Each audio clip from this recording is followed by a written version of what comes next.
नमस्कार, आज तक पर आपका स्वागत है और प्रधानमंत्री नरेंद्र मोदी की अमेरिका यात्रा पर बात करने के लिए इस समय खास तौर पर हमारे साथ हैं श्री पीयूष गोयल, जो कि भारत के वाणिज्य मंत्री हैं। पीयूष जी, आपका बहुत बहुत स्वागत है। नमस्कार। पीयूष जी, प्रधानमंत्री मोदी की ये जो यात्रा है अमेरिका की, हाइप तो बहुत है। लोग इसे ऐतिहासिक कह रहे हैं, आज तक का सबसे सफल दौरा मान रहे हैं। हाइप हमने देख लिया, बॉडी लैंग्वेज की बात, भीड़, नारेबाजी, डांस, रंगारंग कार्यक्रम, जश्न, but where is the substance? तो हम ये चाहेंगे कि हाइप हम देख चुके हैं, आप हमारे दर्शकों को बताइए कि सब्सटेंस कहां है। मुझे लगता है हाइप तो जरा भी नहीं है, इट इज ओनली सब्सटेंस। आप देखिए कि ऐसे भारत का कोई नेता कभी दूसरी बार यूएस कांग्रेस को एड्रेस करने के लिए बाईपार्टिसन दोनों पार्टियों द्वारा आज तक बुलाया गया है क्या? एक जमाने में विंस्टन चर्चिल ने दोनों दूसरी बार यूएस कांग्रेस को एड्रेस किया था, या नेल्सन मंडेला जी ने किया था। भारत से तो आज तक कभी ये कीर्तिमान किसको नहीं मिला। प्रधानमंत्री जी का स्टेट विजिट के साथ साथ यूएस कांग्रेस को दूसरी बार एक 7 साल के अंतराल में एड्रेस देने का न्योता मिला है। प्रेसिडेंट बाइडेन, हर एक्सीलेंसी फर्स्ट लेडी जेन, जिस प्रकार से उन्होंने पूरा समय अलग अलग कार्यक्रम, अलग अलग विषयों को लेके बायलैटरल मीटिंग के अलावा, स्टेट बैंक्वेट के अलावा और जो कार्यक्रम रखे हैं, वो अपने आप में काफी ऐतिहासिक है। जिस प्रकार से वहां पे यूएन में, यूनाइटेड नेशंस हेडक्वार्टर्स में अंतर्राष्ट्रीय योग दिवस का कार्यक्रम मनाया गया, एक नया कीर्तिमान बना कि Guinness book of world record में तो आया ही, लेकिन हर भारतवासी का सीना चौड़ा हुआ। हमारे प्रधानमंत्री जी को सबके 180 देशों के प्रतिनिधियों के बीच में योग करते हुए रिचर्ड गेयर, प्रसिद्ध कलाकार के साथ, मैं समझता हूं इस विजिट में उद्योग जगत के लोगों ने जो स्वागत किया है प्रधानमंत्री जी का, जिस प्रकार से भारत की डायस्पोरा ने प्रधानमंत्री नरेंद्र मोदी जी में अपना विश्वास जताया और जो उत्साह दिखाया, इस विजिट के हर एक पहलू को अगर आप देखें, हर पहलू में नयापना है, हर पहलू में विश्वसनीयता है, हर पहलू में एक विश्व के नेता के रूप में जो प्रधानमंत्री जी का आज विश्व के सामने एक अहम भूमिका निभाने का दायित्व उन्होंने निभाया है, वो झलकती है। जी पीयूष जी, लेकिन यहाँ अपने देश में उस पर राजनीति हो रही है। अपने देश में जो कांग्रेस है वो आपके इन विचारों से सहमत नहीं है। अब कांग्रेस मोदी जी को ना तो श्रेय दे रही है, बल्कि ये कह रही है कि नेहरू जी जब गए थे अमेरिका 1999 में और 1961 में, तब उन्हें मोदी जी से ज्यादा सम्मान मिला था, ज्यादा बड़ा स्वागत हुआ था। तो वो एक तरीके से आपके इस ग्रैंड शो को थोड़ा सा फीका करने की कोशिश कर रही है। देखिए, प्रधानमंत्री नरेंद्र मोदी जी के लोकप्रियता को, उनके लोगों के प्रति उनके प्यार को कोई फीका नहीं कर सकता, और हम उन चीजों में, उस तुलनात्मक विषय में जाते भी नहीं है। हमने तो जब नेहरू जी गए तो उसके भी गुणगान गाए थे, तब भारतीय जनसंघ थी, और आपने तो देखा नरसिम्हा राव जी के टाइम तो अटल बिहारी वाजपेयी जी भारत का प्रतिनिधित्व करने यूनाइटेड नेशंस गए थे। तो भारतीय जनता पार्टी संस्कारों की पार्टी है, और मैंने तो लगभग सभी विपक्ष के नेताओं के बयान वगैरह देखे, 2-4 को छोड़ दे जो इस प्रकार की ओछी राजनीति में पड़ते हैं। साधारणतः भारत में एक परंपरा रही है कि विदेश में हम अपनी राजनीति को नहीं लेके जाते, विदेश में हम एक आवाज, एक स्वर में बात करते हैं। भारत हमारा महान देश है, हर भारतवासी भारत के प्रति गौरवान्वित महसूस करता है। दुर्भाग्य है कि कांग्रेस पार्टी, जो इतनी पुरानी पार्टी है, उसके नेता, चाहे वो उनके अध्यक्ष हों, चाहे उनके सो कॉल्ड युवा नेता या पूर्व अध्यक्ष हो, इनको एक बेसिक कर्टसी या बेसिक चीज भी समझ नहीं आती कि विश्व के सामने भारत ने एक स्वर में बात करना चाहिए। दुर्भाग्य है कि उनकी डिप्लोमेटिक अंडरस्टैंडिंग, इनकी कूटनीति की समझ इतनी पुअर है, इतनी कमजोर है, और शायद उनको चीन ही दिखता है उनको अमेरिका, यूरोप, यूके, इन सब देशों के साथ जो भारत के बढ़ते हुए संबंध हैं, उनको शायद उससे ईर्ष्या होती है। उनको चाहिए कि वो चीन के साथ संबंध बढ़ाएं। इस प्रकार की जिसकी सोच हो, जिस पार्टी की सोच हो, जो पार्टी चीन की कम्युनिस्ट पार्टी के साथ करार करता हो, ऐसी पार्टी के साथ हम और क्या एक्सपेक्ट कर सकते हैं। जी पीयूष जी, क्या ये आप मानेंगे कि ये अब तक किसी भी भारतीय प्रधानमंत्री का सबसे ऐतिहासिक या सबसे सफल अमेरिकी दौरा है, और है तो क्यों है? निस्संदेह, जैसे मैंने बताया कि स्टेट विजिट तो तीसरा है, लेकिन स्टेट विजिट, स्टेट बैंक्वेट के साथ साथ यूएस कांग्रेस को दूसरी बार एड्रेस करने का सौभाग्य सिर्फ और सिर्फ मात्र प्रधानमंत्री नरेंद्र मोदी जी को मिला है भारत से। इसके अलावा यूनाइटेड नेशंस पे जो अंतर्राष्ट्रीय योग दिवस के सेलिब्रेशन हुए, ये प्रधानमंत्री नरेंद्र मोदी जी का ही प्रस्ताव था, जिसको यूएन और सभी देशों ने स्वीकार किया।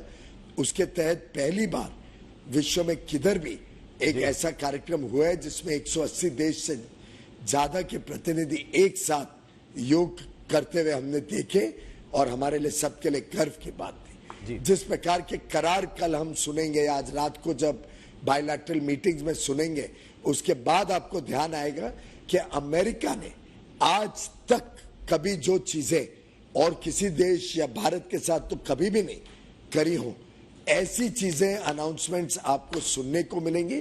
मैं समझता हूं जब बायलैटरल मीटिंग के आउटकम्स देशवासियों के सामने होंगे तो किसी को भी कोई संदेह नहीं रहेगा, किसी को भी कोई जरा भी रत्ती भर भी डाउट नहीं रहेगा कि ये ऐतिहासिक नहीं, अति ऐतिहासिक विजिट। जी, लेकिन एक कड़वा सच ये भी है कि 75 सेनेटर्स ने राष्ट्रपति बाइडेन को एक चिट्ठी लिखी है, जो ये कहते हैं कि राष्ट्रपति बाइडेन को जो धार्मिक आजादी भारत में कम हो रही है, जो भारत में मानव अधिकारों का हनन हो रहा है, ये मुद्दे प्रधानमंत्री मोदी के सामने उठाने चाहिए, and he should lecture prime minister Modi on these issues. इस पर आपकी क्या प्रतिक्रिया है? इसके और ये सारे लोग, सबसे देखिए सबसे बड़ी बात, प्रेसिडेंट बाइडेन की ही पार्टी के लोग हैं। ऐसा है कि प्रेसिडेंट बाइडेन के स्पोक्सपर्सन ने खुद ने स्पष्टीकरण करा है कि कोई सवाल ही नहीं है कि प्रधानमंत्री मोदी जी को कोई लेक्चर देने का, क्योंकि ये सच्चाई नहीं है। प्रेसिडेंट बाइडेन अच्छी तरह समझते हैं कि भारत में लोकतांत्रिक परंपराएं हैं। Bharat is the mother of all democracies. मुझे लगता है विश्व की सबसे बड़ी भी डेमोक्रेसी है और जननी है लोकतंत्र की। तो मुझे लगता है कि बहुत ही दुर्भाग्यपूर्ण स्थिति है कि कुछ डेमोक्रेट सेनेटर्स या जो भी सेनेटर्स ने विषय, कांग्रेसमैन ने विषय उठाया है, उनको पूरी सच्चाई की जानकारी नहीं है, समझ नहीं है विषय का। आप थोड़ा गहराई में जाएंगे तो आप पाएंगे कि इसमें से अधिकांश ऐसे सेनेटर्स हैं जो हमारे नॉर्दर्न बॉर्डर्स पे, जो हमारा प्रतिस्पर्धा में या हमारा जो प्रतिद्वंदी है, जिसके साथ हमारे संबंध अच्छे नहीं है, पाकिस्तान के कॉकस के मेंबर्स हैं। कई लोग तो धर्म के आधार पे इस विषय में कूद पड़े। तो दुर्भाग्य है, पर मैं उस पर टिप्पणी नहीं करना चाहूंगा। विशेषकर अमेरिका में बाई पार्टीसन सपोर्ट रहा है इस विजिट के लिए। दोनों पार्टीज के नेताओं ने प्रधानमंत्री मोदी जी को, कांग्रेस को पुनः दूसरी बार एड्रेस करने के लिए बुलाया है, और ये भारत के लिए बहुत गौरव की बात है। जी पीयूष जी, आप भारत के वाणिज्य मंत्री हैं, और भारत की जो आम जनता है वो बहुत ज़्यादा जो डिप्लोमेसी की जो डिटेलिंग है उसमें जाती नहीं है। जनता ये जानना चाहती है कि स्टेट डिनर हो रहा है, बहुत अच्छी बात है, बैंक्वेट हो रहा है, बहुत अच्छी बात है, इस स्टेट डिनर से आम जनता की थाली में क्या फर्क आएगा? बड़ा स्पष्ट बता दूं कि जो जो कार्यक्रम इस विजिट में हो रहे हैं, हर एक की एक अहमियत है, एक मैसेजिंग, एक संदेश जाता है। उदाहरण के लिए सेमीकंडक्टर इंडस्ट्री भारत में आज नहीं है, लेकिन हमने एक एमओयू किया अमेरिका के साथ सेमीकंडक्टर इंडस्ट्री में। अब उसमें से कई बड़े जो कंपनियां हैं उसके प्रतिनिधि मिलेंगे, कुछ मिले हैं, कुछ मिलने वाले हैं। प्रधानमंत्री मोदी जी को स्टेट डिनर में भी आएंगे। एक सिग्नलिंग होता है कि यूएस की सरकार चाहती है, प्रोत्साहित करती है वहां के उद्योग को कि भारत में वो निवेश करे, लाखों करोड़ों लोगों को नए नौकरी और रोजगार और काम के साधन मिलते हैं उससे। ये भी ध्यान में आता है कि डिफेंस में हमारी आत्मनिर्भरता बढ़े, हम भारत में और निवेश आए डिफेंस की इक्विपमेंट में, भारत स्वावलंबी हो डिफेंस के इक्विपमेंट में, उसका भी एक शुभ संकेत सुनने में आ रहा है। आगे चल के जानकारियां सामने आएंगी। इसी के साथ साथ हम याद करें, कोविड की महामारी में जब हमें वैक्सीन्स भारत में बनानी थी, तब जो वैक्सीन्स के लिए इनपुट्स हैं, जो सामान जाता है, जो मशीनरी लगती है, जो इक्विपमेंट चाहिए, वो काफी मात्रा में ग्लोबल सप्लाई चेन्स के कारण अलग अलग देश और विशेषकर अमेरिका से आना था। उस समय कुछ एक्सपोर्ट कंट्रोल रिस्ट्रिक्शंस थे, जिसके कारण अमेरिका से भारत को वो इक्विपमेंट और रॉ मटेरियल नहीं मिल रहे थे। प्रधानमंत्री नरेंद्र मोदी जी के आग्रह पर प्रेसिडेंट जो बाइडेन ने वो सब रिस्ट्रिक्शंस हटाई और उनके विशेषकर सहयोग के कारण भारत में हम 220 करोड़ वैक्सीन के डोज भारतवासियों को दे पाए और भारतवासियों को सुरक्षित कर पाए। इसके अलावा लगभग 30 करोड़ और डोज हमने विश्व के अलग अलग कमजोर देशों को, लेस डेवलप्ड कंट्रीज को भेजे, कई को तो मुफ्त में दिए, जिसके कारण विश्व में भी भारत के ऊपर विश्वसनीयता बढ़ी और भारत का साख बढ़ी। और जितनी भारत की साख बढ़ती है, जितने भारत के ऊपर विश्वसनीयता बढ़ती है, जितनी भारत की आर्थिक ताकत बढ़ती है, उतने नए रोजगार और काम के अवसर भारत में आते हैं। भारत को कोई विशेष समस्या कभी हो तो उसमें मित्र देश काम में आते हैं। भारत का निर्यात बढ़ता है, जिससे लोगों को और रोजगार, हमारे किसानों को और आमदनी मिलती है। तो एक प्रकार से हर भारतवासी को इसका लाभ मिलने जा रहा है। जी पीयूष जी, कल हमने देखा इलॉन मस्क की मुलाकात हुई प्रधानमंत्री मोदी के साथ और बाहर आकर उन्होंने कहा कि I am a big fan of prime minister Modi. अब इस बयान पर तालियां भी बहुत बजी, कुछ लोग इससे मायूस भी हुए। अच्छी बात है, इतना दुनिया का सबसे बड़ा उद्योगपति अगर ये कहता है कि मैं प्राइम मिनिस्टर मोदी का फैन हूं, लेकिन उसका एक दूसरा मतलब ये भी निकाला जा सकता है कि मस्क जो हैं वो मोदी जी को मस्का लगा रहे हैं, क्योंकि उनको भारत का बाजार चाहिए, उनको टेस्ला कार भारत में उतारनी है। आप वाणिज्य मंत्री हैं, उन्होंने ये कहा भी है कि मैं भारत में आऊंगा, इन्वेस्ट करूंगा। तो क्या इलॉन मस्क के लिए कुछ स्पेशल डिस्काउंट किए जाएंगे अब उनके इस बयान के बाद?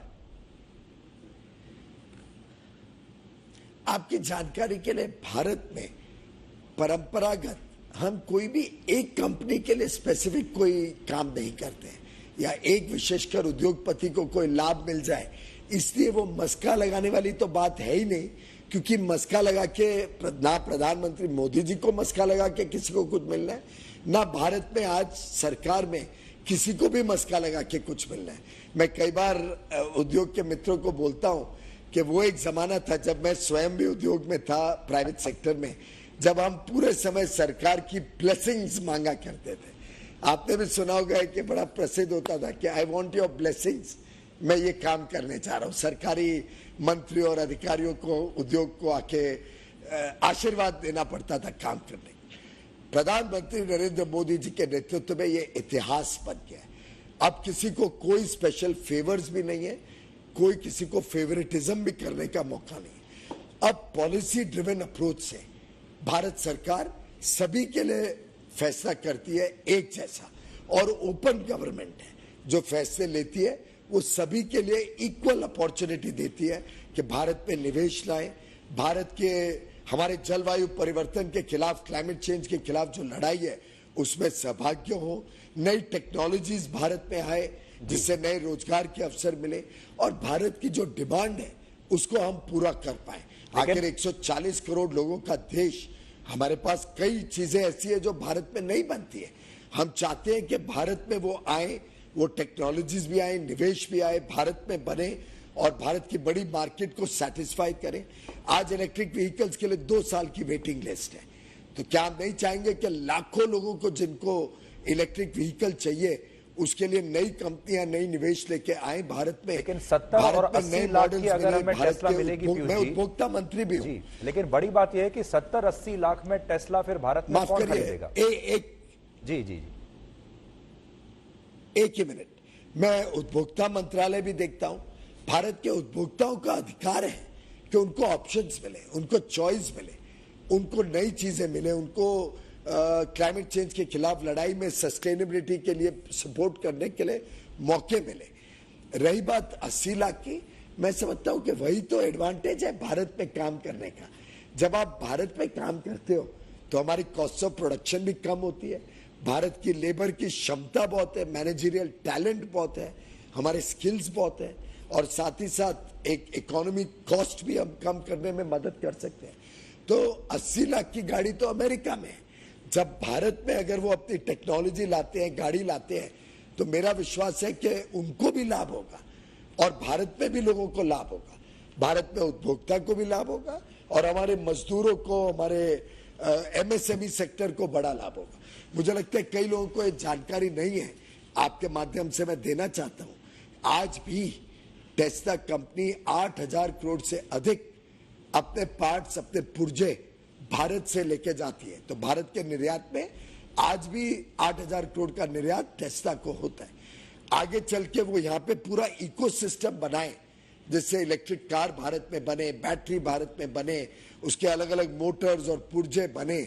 तो आप सोचिए कितने लाखों लोगों को इसका लाभ होगा, कितने हजारों सैकड़ों एमएसएमई सेक्टर की कंपनियां यहाँ पे बन पाएंगी, निवेश होगा उसमें, भारत के उद्योजकों को मौका मिलेगा और उसके कारण हम जो आज शहरों में समस्या देखते हैं पोल्यूशन की, प्रदूषण की, उसको भी हम कैसे बड़े रूप में कम। लेकिन एक छोटा सा मैं एक सप्लीमेंट्री क्वेश्चन यहाँ ये पूछना चाहता हूं आपसे कि इलॉन मस्क सिर्फ टेस्ला नहीं, ट्विटर के भी मालिक हैं अब।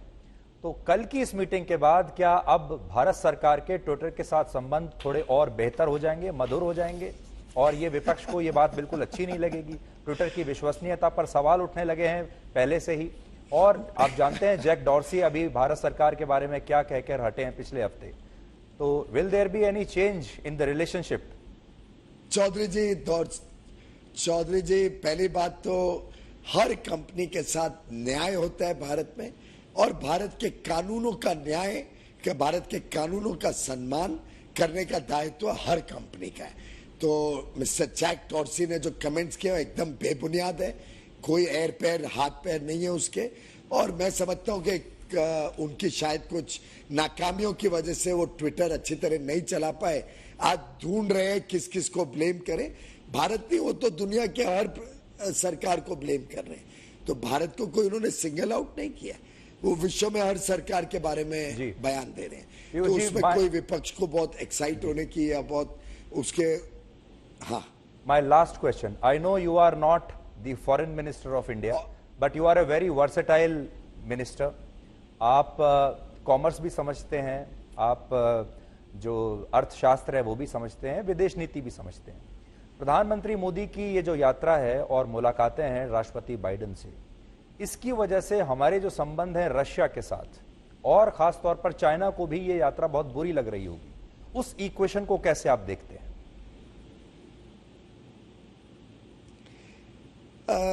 चौधरी जी, ऐसा है कि भारत और आज शायद पूरा विश्व भी समझ रहा है कि ये मल्टीपोलर वर्ल्ड है। आज हमारा संबंध अमेरिका के साथ अपने पैरों पे खड़ा है, हमारा संबंध रशिया के साथ अपने पैरों पे खड़ा है। इन सब के पीछे एक इतिहास भी है, इन सब संबंधों के साथ साथ जुड़े हुए कई अर्थव्यवस्था के विषय हैं, कई डिफेंस स्ट्रेटेजिक विषय होते हैं। तो मुझे लगता है कि आज भारत ने अपनी पोजीशन बड़ी क्लियर की है। भारत चाहता है कि हम देश में और विश्व में अमन शांति हो। भारत एक प्रकार से शांति और अमन का दूत की तरह आज पूरे विश्व के साथ बातचीत करता है। तो यूरोपियन यूनियन हो, यूक्रेन के युद्ध के सभी पार्टीज हो, यूक्रेन हो, रशिया हो, अमेरिका हो, बाकी देश हो, चाहे वो पैसिफिक आइलैंड के देश हो, कैरेबियन देश हो, अफ्रीकन देश हो, भारत का आज सबके साथ संबंध अच्छा है। जो भारत के प्रति अपने संबंध अच्छा भी रखना चाहती है, और भारत के साथ कोई गलत कारोबार या गलत काम नहीं करती है। जो देश हमारे मित्र बनना चाहते हैं, भारत उनके साथ मित्रता का हाथ बढ़ाता है। और मैं समझता हूं कि हर एक संबंध की अपनी अहमियत है, अपनी जरूरतें हैं, और हर एक संबंध को उसके बायलैटरल विषय में देखना पड़ेगा। आज मल्टीपोलर वर्ल्ड के साथ साथ बायलैटरल रिलेशंस को अहमियत दी जा रही है। जी, मैंने आपको बीच में टोक दिया था, आप कुछ कहना चाह रहे थे, फिर मैंने अगला सवाल पूछा। मैं कोई आपका ऐसा पॉइंट है जो शायद मैंने बीच में तब मैं सिर्फ इतना कह रहा था, मैं ट्विटर के बारे में थोड़ा सा और खुलासा करना चाह रहा था कि एलॉन मस्क मालिक जरूर होंगे ट्विटर के, पर भारत के कानूनों को, ट्विटर को पूरी तरीके से रिस्पेक्ट करना पड़ेगा, उसको फॉलो करना पड़ेगा। और ये बात जो भी कंपनी या काम करती है, सबके लिए एक ही कानून है। ट्विटर के लिए अलग कानून, दूसरे के लिए अलग नहीं है। सभी भारत के कानून का सम्मान करें, उनको फॉलो करें, तो कोई दिक्कत नहीं है। और भारत किसी कंपनी के हिसाब से कोई विशेष अपने कानून को बदलता नहीं है, अपने नीतियों को बदलता नहीं है। यानी नो स्पेशल। नरेंद्र मोदी जी की, उनकी लोकप्रियता, उनकी विश्वसनीयता तो आज पूरे विश्व में प्रसिद्ध है, पूरे देश में प्रसिद्ध है। इतने लोकप्रियता शायद ही किसी प्रधानमंत्री को 9 वर्ष तक लगातार देश या विदेश में भारत से मिली होगी। जी, अब अपनी बात हो ही रही है, लेकिन आप जानते हैं कि एक चर्चा यह भी हो रही है कि इस समय मोदी को बाइडेन की ज्यादा आवश्यकता है या बाइडेन को मोदी की ज्यादा आवश्यकता है, क्योंकि देखिए दोनों देशों में चुनाव होने वाला है। कुछ ही महीनों में यहां भी चुनाव है और वहां पर भी चुनाव है, and Biden is also struggling with his ratings right now. So how do you see that equation and the personal chemistry also, लेकिन दोनों की एक देश के तौर पर इक्वेशन। मुझे लगता है कि प्रधानमंत्री नरेंद्र मोदी जी ने कभी कोई निर्णय या कोई काम चुनाव के दृष्टिकोण को सामने रख के नहीं किया। मुझे अभी भी याद है, और मैं कई बार ये बात दोहरा चुका हूं, 2014, 2019 दोनों बार जब जनता ने हमें पूर्ण बहुमत की सरकार बनाने का आशीर्वाद दिया, मौका दिया, सेवा करने का मौका दिया, और हमने पूरे लगन के साथ प्रधानमंत्री मोदी जी के नेतृत्व में 9 वर्ष सेवा, सुशासन और गरीब कल्याण को सामने रखते हुए अपना सरकार चलाई है। हमें चुनाव के दृष्टिकोण से कोई अमेरिका से जरूरत है या हम कुछ लाभ अमेरिका को दे देंगे, वो दृष्टिकोण हमारे सामने है ही नहीं। प्रधानमंत्री जी की लोकप्रियता, विश्वसनीयता अपने आप में, और भारतीय जनता पार्टी के सरकार, एनडीए की सरकार के किए हुए हजारों काम के बलबूते पे हम जनता का आशीर्वाद देने जाएंगे। रही बात विजिट की, विजिट तो विन विन होती है दोनों सरकारों के लिए, दोनों देश के उद्योग के लिए, दोनों देश के लोगों के लिए। तो ये दो प्रमुख देशों के संबंध की बात है, दो प्रमुख देशों के लोगों के संबंध की बात है। इसका चुनाव से कोई लेना देना नहीं है। लेकिन देखिए, जो जेट इंजन है और ये जो प्रेडेटर ड्रोन है, ये अमेरिका किसी को देता नहीं, तो भारत को देने के लिए कैसे तैयार हो गया?